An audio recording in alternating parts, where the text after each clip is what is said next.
अगर ये गरीब औरतें ना हो तो इन बॉलीवुड स्टार्स को सैरोगेसी का असली मतलब समझ में आ जाएगा। आज हर एक फिल्मी सितारा बिना जोखिम उठाए माँ बाप बनने की चाहत रखता है।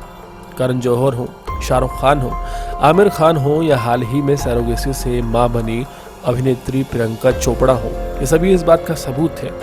सैरोगेसी का इजाद किसी दूसरी महिला की कोख का इस्तेमाल करके किसी बांझ महिला को संतान की प्राप्ति कराने के लिए किया गया था, लेकिन आज सैरोगेसी एक अमीरी का फैशन बन गया है। ताज्जुब इस बात का भी है कि जिन महिलाओं को दूसरों का बच्चा जनने के लिए चुना जाता है वो सभी महिलाएं गरीब तबके की होती हैं, बेबस होती हैं। उनका इस्तेमाल ये बड़े सितारे एक मशीन की तरह करते हैं, एक मशीन जिसमें मनचाहे मर्द का स्पर्म और मनचाही स्त्री का एग इंजेक्ट किया जाता है। महिला बच्चा पैदा करती है, 9 महीने उस बच्चे को अपनी कोख में रखती है और फिर एक दिन में वो बच्चा किसी और का हो जाता है। जिसने उसे जन्म दिया, अपनी कोख में रखा, वो माँ कानून के तहत उस बच्चे को देख भी नहीं सकती। कितना अच्छा हो अगर ये फिल्मी सितारे किसी अनाथ बच्चे को गोद ले लें। इंस्टेड ऑफ सैरोगेसी अडॉप्ट भी किया जा सकता है। बस यही बात तस्लीमा नसरीन ने ट्वीट करके कही थी और अब उन्हें माफ़ी मांगनी पड़ रही है और साथ ही साथ सफाई भी देनी पड़ रही है।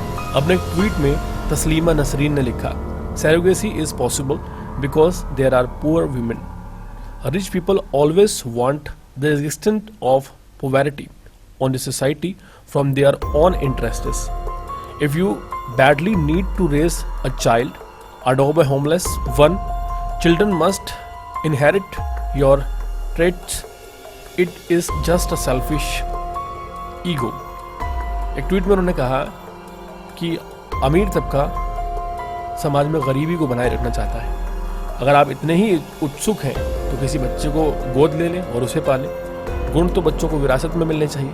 ये तो एक स्वार्थी और अहंकार वाली प्रवृत्ति है। इस ट्वीट को करने के बाद उनकी लगातार आलोचना होने लगी और एट द एंड उन्हें एक और ट्वीट करना पड़ा कि my surrogacy tweet are about my different opinion on surrogacy, nothing to do with Priyanka Nick.